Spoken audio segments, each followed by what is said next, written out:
फरीदाबाद से आज एक हत्या और एक सुसाइड की वारदात सामने आई है। दरअसल एक हेड कांस्टेबल की हत्या कर पति ने फांसी लगाकर सुसाइड कर लिया।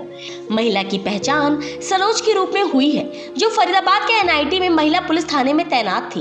वहीं शख्स की पहचान धर्मेंद्र के रूप में हुई है, जो टैक्सी ड्राइवर का काम करता था। ये दोनों पति पत्नी थे। इन दोनों के शव पुलिस लाइन स्थित उनके क्वार्टर से बरामद किए गए हैं। पुलिस के मुताबिक इन दोनों का 13 साल का बेटा है, जो मंगलवार रात ट्यूशन पढ़ने गया था। तभी दोनों के बीच में झगड़ा और मारपीट हो गया।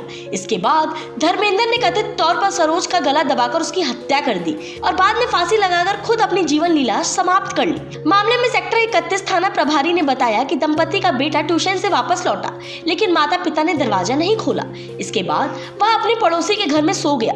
अगले दिन यानी आज घर का दरवाजा तोड़ा गया, जिसके बाद घटना की जानकारी हुई। पुलिस ने बताया कि हमने शवों को मोर्चरी में रखवा दिया है और कानून के तहत आगे की कार्रवाई की जा रही है।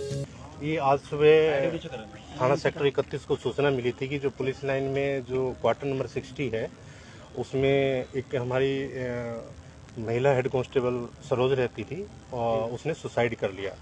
मौके पर पुलिस टीम गई, एसएचओ सेक्टर 31 बलवंत सिंह गए और अन्य अधिकारी भी, एसीपी और डीसीपी भी वहाँ पे मौके पे पहुँचे। वहाँ पे पता लगा कि ये इन्होंने रात को ये घटना घटी है, जिसमें उसकी जो लड़की है सरोज, इसका प्रथम दृष्टा देखने पर गला दबाकर हत्या की गई है और इसकी हत्या करने में इसका जो पति है, बाद में उसने भी आत्महत्या कर ली है, जो पंखे पे लटका पाया गया है, जिनकी डेड बॉडी यहाँ पे बीके में मोर्चरी में रखवाई गई है और परिजनों को सूचित किया गया था। तो दोनों के परिजन आ गए हैं। सरोज जो हेड कांस्टेबल है मृतका, उसके परिजन भी, और जो उसका पति है धर्मेंद्र, उसका भी परिजन आ गए हैं। सर, हत्या का कोई कारण सामने आया है? अभी कोई कारण सामने नहीं आया है, लेकिन इसमें थोड़ा उनका मनमुटाव था। थोड़ा किसी से लड़की पुलिस में थी और लड़का अपना प्राइवेट काम करता था, तो इसी बात पे उनका कहीं वो रहता था कि भाई कहीं कोई अच्छी सिक्योर जॉब ढूंढे। इसी मतलब प्रथम दृष्टा तो यही आया, बाकी उसका बाद में इसमें पता लगेगा कि क्या हो सकता है। वो कहते थे कि महिला अच्छी जॉब ढूंढे या फिर वाइफ? पति प्राइवेट काम करता था, महिला जो मृतका हेड कांस्टेबल है वो उनको इसी बारे में एक भाई कोई सिक्योर जॉब ढूंढे, इस बारे में इनकी कहीं कुछ ऐसा बात होती थी। तो अभी तक यही पता लगा है, बाकी परिजन आए हैं, उनसे पता करके इसमें जो भी होगा। सर, ये इन्फॉर्मेशन कितने बजे आई थी आपके? इस सुबह करीब 7:30 बजे जो दूधिया है दूध लेके आया था, और जब इन्होंने उसको बेल किया 2-3 बार तो उन्होंने नहीं खोला, तो उन्होंने फिर पड़ोसियों को बताया कि भाई ये बेल नहीं खोल रहे, सॉरी गेट नहीं खोल रहे।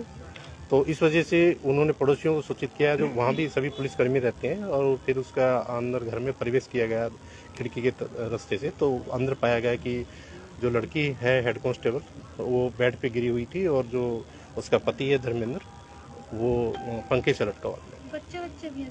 इनके एक बेटा है करीब 14 साल का, और इसकी 2005 में शादी हुई थी और ये 2010 में पुलिस में भर्ती हुई थी।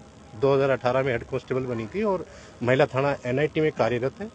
और मुताबिक महिला थाना और सभी जो जैसे कि हम पुलिस परिवार से हैं, एक वो अच्छी लड़की थी और एक काम की भी अच्छी जानकार थी, अपना पुलिस का कार्य भी वो अच्छे से करती थी। सर, बेटा कहाँ था उनका जब ये सारी घटना हुई उस वक्त? बेटा उस ट्यूशन गया था, जैसे कि आजकल ऑनलाइन क्लासेस चल रही हैं, तो उसी वजह से इनकी शाम के टाइम ये पुलिस लाइन में ट्यूशन पे जाता था।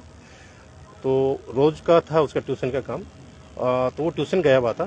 तो जैसे वो वापसी आया तो कई बार वो मदर उनकी पुलिस में, जैसा कि मैंने बताया, वो कई बार ड्यूटी पे होती थी, तो वो घर पे नहीं होती थी, तो वो साथ वाले जो दूसरे परिवार हैं उनके घर में सो जाया करता था। बच्चे ने सोचा कि मम्मी पापा सो गए हैं, दरवाज़ा इसलिए नहीं खोल रहे हैं, तो उसने डिस्टर्ब करना मतलब बैल देने से वो दरवाज़ा नहीं खोला, तो वो पड़ोस के घर में सो गया था।